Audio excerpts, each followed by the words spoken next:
Aral mula sa isang anak. Ang pagkahilig ng anak kong si Daniel sa surfing ay nagsimula sa edad na 13 gulang.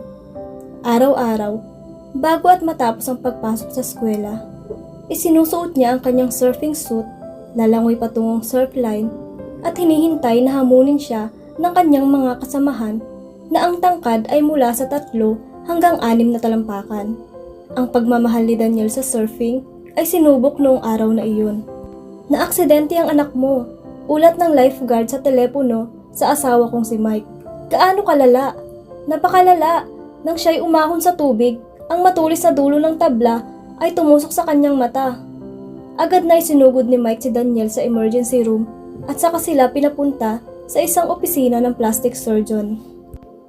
Nakatanggap siya ng 26 na tahi mula sa sulok ng kanyang mata hanggang sa kanyang nose bridge. Habang